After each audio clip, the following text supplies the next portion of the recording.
Hello and welcome to Blank Mania. In case you're a new subscriber, my name is Neville and I'm also known as Super Nev. When I look at this project, I just have to shake my head. I was sitting chatting to Shakeel.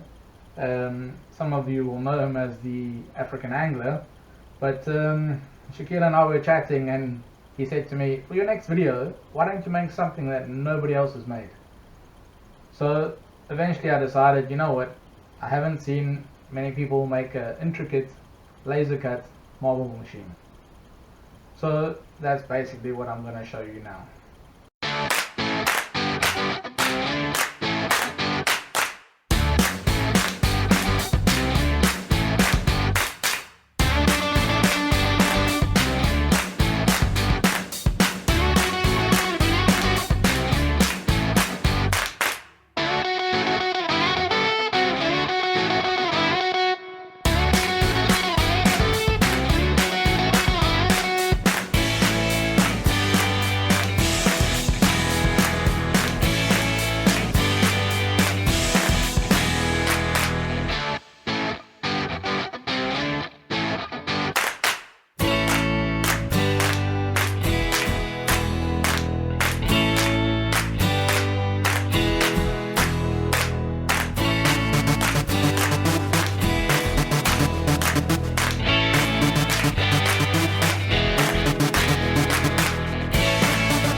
So there you have it. I hope you enjoyed that.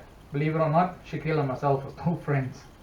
This took many hours to put together, and initially obviously I designed the basic gearing system and how the ball would be picked up and taken to the top of the tower, but after that everything was kind of just as it went, and every piece was just created like kind of on the fly, and then fit it, measure it, fit it, measure it, fit it, recut it, and that's basically how the thing was assembled. So like I say, I hope you enjoyed it and look forward to my next video. If you haven't already, please like and subscribe, and we'll see you in the next video. Take it easy.